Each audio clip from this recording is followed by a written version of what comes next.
दोस्तों, क्या आप ये जानते हैं कि पिछले साल नासा के एक साइंसदान ने ये अनाउंस किया था कि हमने वार्प ड्राइव इंजन बना लिया है जो लाइट की स्पीड से भी तेज ट्रैवल कर सकता है, जिसमें हम स्पेस टाइम में वेव जनरेट करके एक जगह से दूसरी जगह ट्रैवल कर सकते हैं। लेकिन जब आइंस्टाइन ने ये थ्योरी पेश की थी कि लाइट की स्पीड से तेज कोई भी चीज ट्रैवल नहीं कर सकती, तो फिर आखिर कोई चीज रोशनी की स्पीड से तेज ट्रैवल कैसे कर सकती है।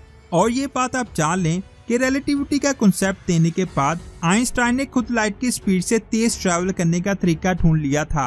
आखिर आइंस्टाइन ने इस तरीके को दुनिया से क्यों छुपाया, ये आप जानोगे आज की इस वीडियो में, तो पूरी वीडियो वॉच कीजिएगा। और आप देख रहे हैं स्पेस वर्ल्ड। जनवरी 2006 में नासा के एटलस 5 रॉकेट ने न्यू हॉरिजन स्पेसक्राफ्ट के लॉन्च होने के दौरान एक न्यू वर्ल्ड रिकॉर्ड कायम किया। इसकी एवरेज स्पीड 36,000 मील फी घंटा थी, यानी कि 16 किलोमीटर फी सेकंड। यहाँ पर एक सवाल आता है कि इतना तेज तरीन स्पेसक्राफ्ट होने के बावजूद भी आज हम इंसानों को मार्स तक पहुँचने में 6 माह का वक्त क्यों लगता है। तो इस प्रॉब्लम को हल करने के लिए नासा की टीम मुख्तलिफ डिजाइन के तेज तरीन स्पेसक्राफ्ट बनाने में लगी हुई है। नासा की इसी टीम में से एक टीम ने लाइट स्पीड हेलिकल इंजन को थियोराइज किया है।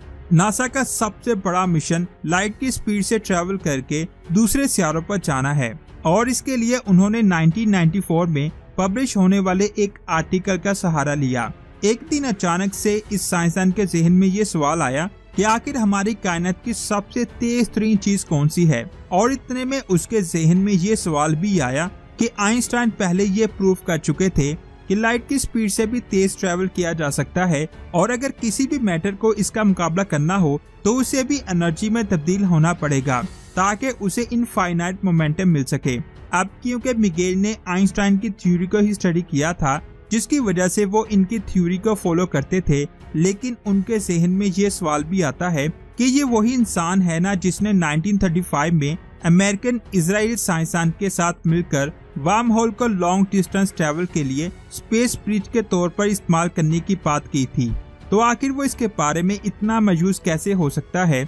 और फिर मिगेल ने यह भी सोचा, क्यों ना हम एक ऐसी टेक्नोलॉजी बनाने की कोशिश करें जो किसी भी तरह स्पेसक्राफ्ट के आगे मौजूद स्पेस टाइम फैब्रिक को कॉन्ट्रैक्ट कर सके और स्पेसक्राफ्ट के पीछे मौजूद जगह को एक्सपेंड कर सके।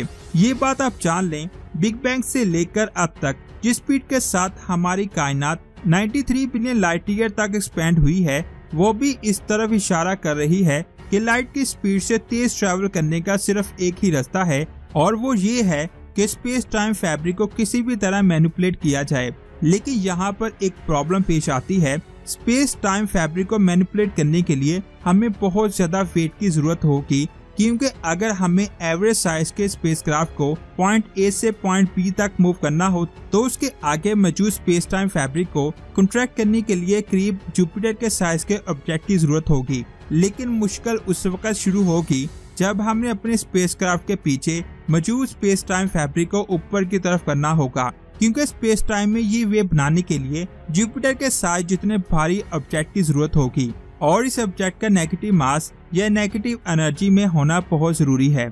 इसके बाद इन दोनों यानी के पॉजिटिव और नेगेटिव मास से ही हमारा स्पेसशिप पॉइंट ए से पॉइंट बी की तरफ मूव करेगा। इसके बारे में ये जानकर साइंसदान हैरान हो गए थे और उन्होंने इस आइडिया पर काम करना बंद कर दिया। लेकिन हाल ही में तमाम साइंसदानों ने इस आइडिया पर काम करना दोबारा से शुरू कर दिया। यहाँ पर एक सवाल आता है, क्या इस टेक्नोलॉजी में किसी ने कुछ अहम ब्रेक थ्रू ढूंढ लिया है।